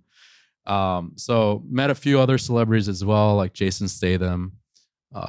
Met Rocky, Sylvester Stallone, Nice. and some other celebrities as well. That was pretty cool. It was just it was an event where you donate to his cause, and it was also an auction as well, where they auction off paintings and things, and all the money proceeds go to this after school program. So that was pretty cool. I also played with Patrick Schwarzenegger, his son. Oh, Yeah, I nice. was just playing poker with him, and he didn't believe me that I don't play poker, and I don't. And I was beating him in poker, which is hilarious. Um, but yeah, played with him for a little bit, and some other like UFC fighters and things like that. So it was pretty cool. Did you notice the winner's mindset when you met Arnold as well? That the energy of that?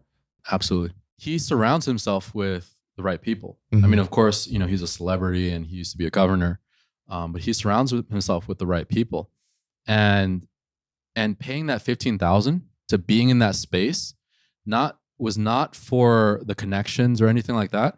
It was for my own mindset to know that if I surround myself with these, this is where I want to be. I don't want to be like, somewhere else. Like this is kind of like the surroundings. These are the people that I want to hang out with. Super successful, highly successful people.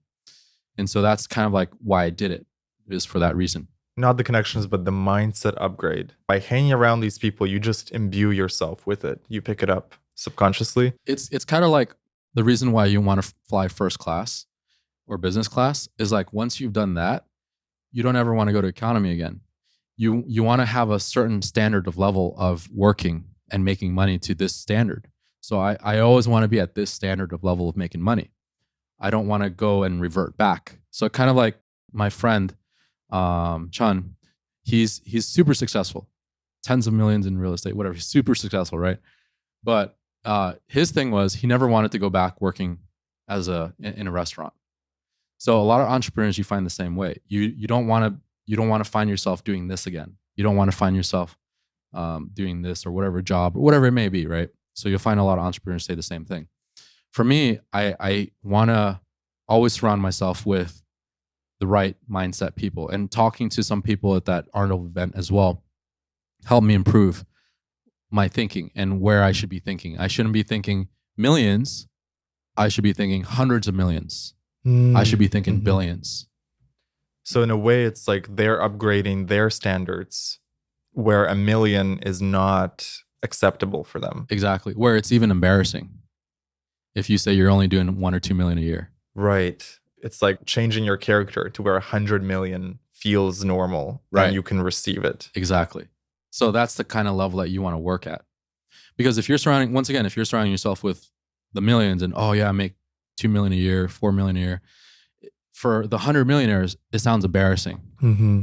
So you want to kind of level yourself up to the 100 millionaires or even the billionaires in that case. And that's the stage of progression. And once again, there are those levels, because the millionaires are the ones that are, it's kind of like a glorified job where you're constantly, you have to be there. Once again, that same, you have to be there.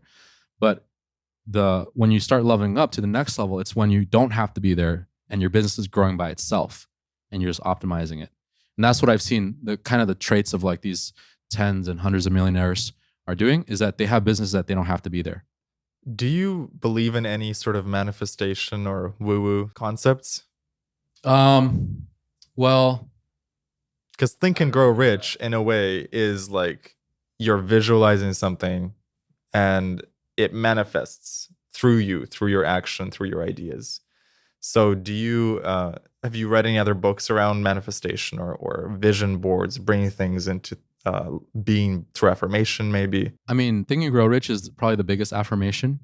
Is if I want something, I'm going to become obsessed in getting it. And it's like a dollar amount. In my opinion, I think that's better than like what we were talking about before, where it's like, I want X amount in my business. It's easier if you have a physical object for me than if you were to like, I want X amount in my business, right? But that's kind of like one of my biggest affirmations, is when I'm thinking about an object or something that I really want, that I want to get. And another thing is, I'm constantly like watching YouTubes. I'm watching interviews. I'm watching different things, learning from other people and seeing how they operate and things like that, and then manifesting those things in my life. And sometimes I do this. I look in the mirror and I'm like, "You're a winner." I don't look in the mirror. I'm like, "Oh, it's gonna be a bad day." I know it's just gonna be a bad day. When I know it's going to be one of those days, I look at the mirror, I look at my face, I'm like, you're a winner. You're going to do this. And it helps. Affirming to oneself. Affirming that I'm going to win today, and no matter what. And then it becomes a self-fulfilling prophecy. Right. Do you have any spiritual beliefs or sort of like trust in the divine that guides your life? Yeah, absolutely. I mean, I do believe in God. I do believe there's a higher being that basically, operates everything. I do believe that there are ways to getting into spirituality, alternative ways even. And I mean, like, one of the craziest things that I've ever done was I went to a mastermind in Cancun, and everyone was trying these chocolates. And I'm like, what the heck are these chocolates? I'm like, what are you guys doing? Everyone's just having a good time. I'm like, all right, let me try these. And then ended up, it was like shrooms, right? And then everyone's like, yeah, I'm like hallucinating. I'm seeing like cool things and all that. And like for hours, I'm like, I'm not seeing anything. I'm just like totally like fine. Like I'm not seeing anything. I'm trying to like focus on stuff. I'm not seeing any of that. And for like 3 or 4 hours. And then all of a sudden it just hits like a battering ram. It just like automatically like boom, I hit and I'm like, whoa. But it was more of like, it was not like hallucinating, but it was more of like my brain thinking at like warp speed. Wow. It was like my brain was like um it was like taking a lot of the ideas that I had, and best way to explain it is I can hear my thoughts. I can hear and I can see my thoughts if I close my eyes. I'm like doing all this crazy math in my brain as well. Like it's pretty insane. Like I feel like the earth was breathing. I feel like I was able to focus on my breathing and meditate deeper. And it was just an awesome experience. It was a great experience for me. Did it feel like in that movie Limitless where he takes the pill and it's like his mind is just turbocharged? Yep. So it felt exactly like that. And I think your brain could be unlocked either through traumatic experiences or like your back is against the wall, and then your brain unlocks this like new level of thinking, and you're like becoming successful because of that. And in this case, when I did take those, my brain was unlocked to um, more of, instead of the business mind, it was more of like a purpose mind, what I wanted to do. And that purpose was I wanted to help people. I wanted to help a lot of people. I wanted to help them grow. And that was kind of like my purpose, what I had received from that first experience. It's like unlocking God mode. Yeah. Yeah. That was your first ever shroom experience. Yep. First psychedelic experience. First psychedelic experience. And have you done shrooms since? I've done it a few times. And every time, is it like an upgrade or sort of a tune-up of the system? So it's kind of like a new teaching experience every single time. And the great thing about that is that I'm learning something new every time. But not only that, but it also helps with like anxiety and depression. And so I've never been happier until after those experiences. It's kind of a crazy thing to say, but I've never been happier until after I've experienced those things. Like all of a sudden, like I don't have depression anymore. Did you used to? When business was down or something was like, it's not going the way I want, I'll get into these stages of depression and it brings me down. I'm like, I'm feeling really down, but I don't get that anymore, which is kind of weird to say, right? I don't ever get that anymore. It's not a thing. If business is down, I'm like, all right, cool, let's fix it. Yeah. Instead of business is down, oh man, I'm so sad. I feel like I need to just step away and just like take a breather.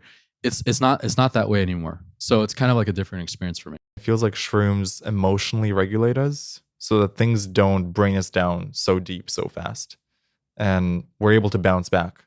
Especially in a trip, it feels like a recalibration. And the week after, I'll feel amazing. A friend of mine, Eric Toss, he owns a company called Shine On. They do hundreds of millions. He said that it kind of like it kind of like refreshes your brain. There's all Mhm. this gunk, right? It's kind of like a laundry machine. You put your dirty clothes in, You add the and psilocybin. yeah, yeah, the psilocybin, and it cleans up your dirty clothes. That's kind of like how it is, right? And I feel like that's the same way. And this was during the time I was on, like I was in the middle of it, and he was telling me this, and I was like, well, that makes sense.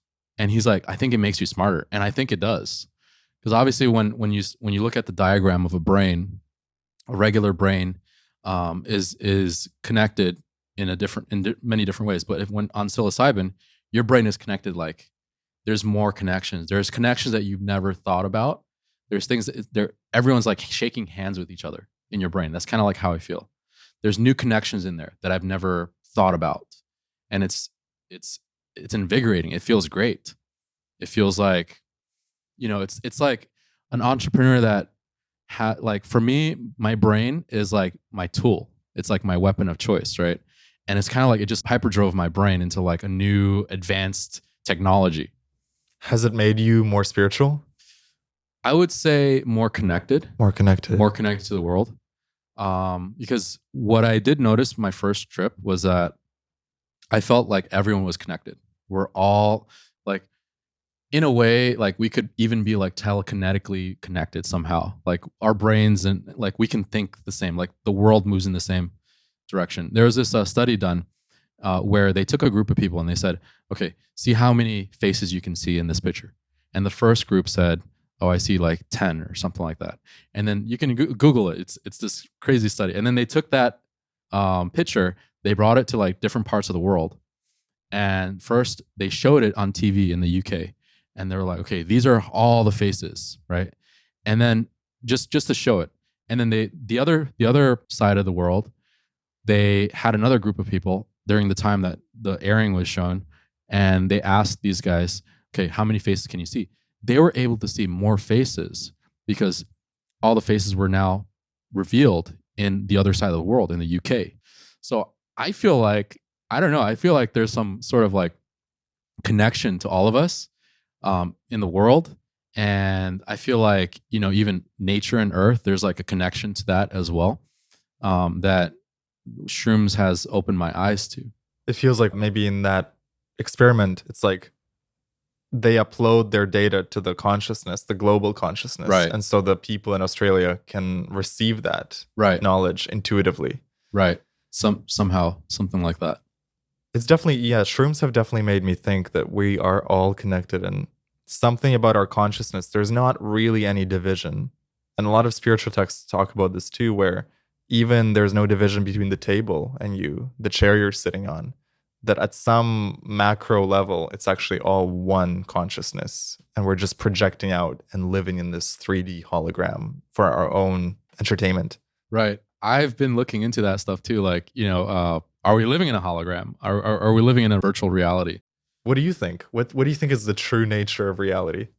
Well, I really don't know, and I want to know. I want to find out. Ever since I was little, I've always been a explorer. I've always wanted to know how the world works. I've always wanted to know aliens and all this stuff. I'm always so curious about it. I've always wanted to know, like, all these crazy paranormal stories and ghosts and things like that. There's so much to this world that we just don't know. But I would love to explore it. I'm an explorer. What shrooms has opened up for me is the consciousness of like being interconnected. Everything is a living, breathing thing. Even the earth is like a breathing, living, breathing thing that we need to take care of. I feel like you would really enjoy, or not enjoy, but connect with ayahuasca, because that will open you up even in more ways than shrooms, I feel. Yeah, so that's probably the next thing on my list. You know the movie Avatar? Yeah. There was a deleted scene in it where the main character actually takes what looks like an ayahuasca journey. Wow. Just they sort of change a few details for the movie. Oh, wow. But he's able to see through people. He's able to see through their energy. He goes on this like insane journey. And that scene was cut out, unfortunately. Wow. So what about your experiences? I know you've had a lot of experiences with different things. And for me, I actually started with acid. That was my first ever psychedelic. And that opened my eyes to that there's more to the world because I could see frequency. We were camping with a friend. We took acid. It kicked in maybe 20 minutes and everything became different. It's like you're still in the world, but it's a different world you're experiencing. And from then I tried DMT, I tried mushrooms, I've tried ayahuasca, and it feels like all of these plant medicines, they lead you to the same place, but some of them go deeper, some of them go faster. And like ayahuasca especially, it took me so deep so fast. And you're there for 6 hours. So you get to play in that hybrid reality much longer than, say, a DMT trip where you smoke it, you're in and out in 10 minutes. Um, with ayahuasca, the most important thing is like to have a good shaman. You can't really do it alone. I wouldn't recommend that. Yeah. Interesting. I'm really excited for your explorations because I feel like with your mind, it's already turbocharged through shrooms. I'm excited to see how the other plant medicines turbocharge it. I have a nickname that some people call me. They call me Super Mario. Uh-huh. And, Leveling up. Yeah, leveling up. Yeah, I have a few friends that call me that. So it's kind of interesting and funny that happened that way. Teo, thank you so much for sitting down with me and having this chat. Is there something you'd like to leave the listener with on how they can lead a more fulfilled life? The first thing is just take the first step. That's the hardest part for a lot of people, is taking the first step. The first step, whether it's starting up your LLC or whatever, like just do it. Just take the first step, get there, and learn on your way, towards success. Entrepreneurship is kind of like jumping out of an airplane and building your parachute on the way down. That's pretty much what entrepreneurs like. There's no perfect parachute that you're just going to jump off and all of a sudden you're making millions of dollars. It's not going to work that way. That's the biggest thing that prevented a lot of my previous students, was taking the first step, running their first ad,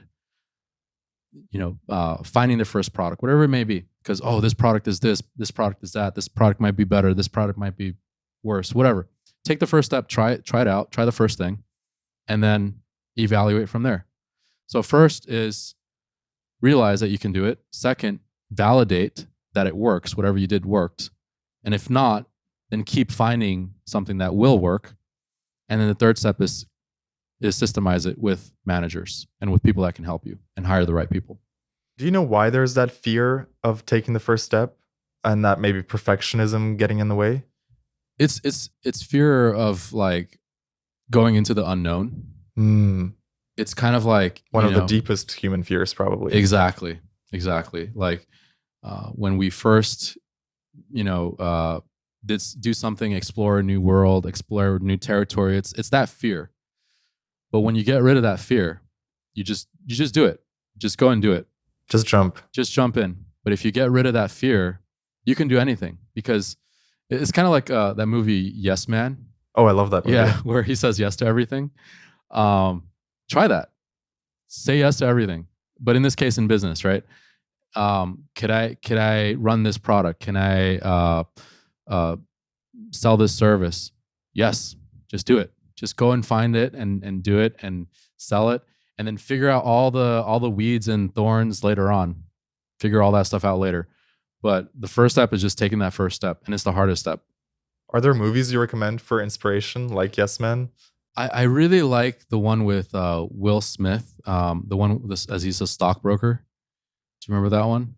It sounds familiar. Yeah. I really like that movie. It's super inspirational. He's also another, just take the first step. Just get into that interview. Just go and talk to that person and get that interview with that Wall Street broker and get yourself that job. Take that first step. That's the hardest part. And most people are afraid. And fear is going to prevent you from living your dreams, living where you want to be. And I know you mentioned 2 books that people should check out: Think and Grow Rich, The One Thing. Any other ones that you would recommend? Another one is Scaling Up. Mm-hmm. Scaling Up is a great book, especially if you're in the operations stage. But I wouldn't recommend that book just yet until you've gotten the validation. First, make your money and then create the system. So scaling up is great if you're at that stage. Exponential Systems is also another great book if you're at that stage. Another one is by Goldrat. Oh, what is this book called? It's where he has a failing factory and he has to rebuild that factory in like 6 months. That's a great book. It's an audiobook. I'll have to. We'll find the title. Yeah, it'll be posted somewhere. Have you read The 10X Rule by Grant Cardone? Yeah, that one's good too. That one's so inspiring. Yeah. Because like it shows you that you will need to take 10 times the amount of action and also dream 10 times bigger. Yep. Just 10x everything in simplicity. If you have something that's working now, just 10x that. If you can, it's the same thing as scaling e-commerce, right? If you can do $100 a day, you can do $1,000 a day. If you did that $100 a day for a whole week, you can do that.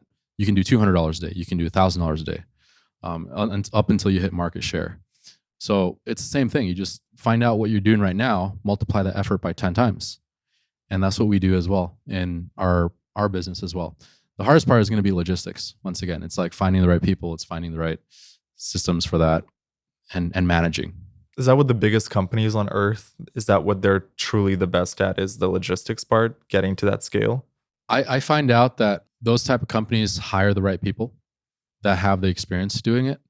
Another thing that I've seen is that companies get to a stage where they're doing like 10x, 50x, but when you get to a bigger stage, you're not doing that. You're doing like 2 to 3% a year. Most of the bigger companies are doing 2 to 3% a year increase annual growth. But when you're in a smaller position where you could do 10x, 20x in a year, that's when everything is moving so fast. That's when everything is hyperdrive, everything, and you got to have good talent in there.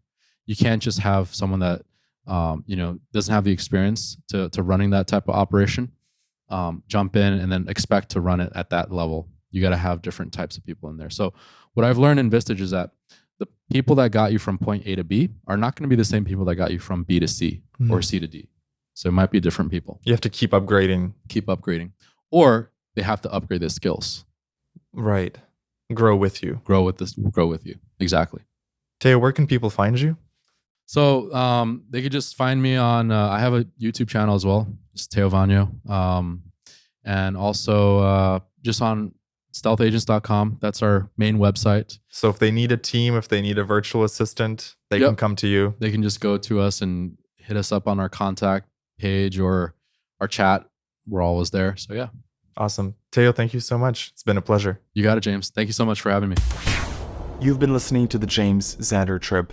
I hope this conversation with Teo has energized you, has inspired you, has left you with one key takeaway that you can apply in your life today. If you enjoyed this episode, please share it with at least one friend who you think might benefit from this conversation. It would mean the world to me. And if you want to connect with me, visit jameszander.com. Sign up to my newsletter. I'd love to hear from you. Much love, and I'll see you in the next episode.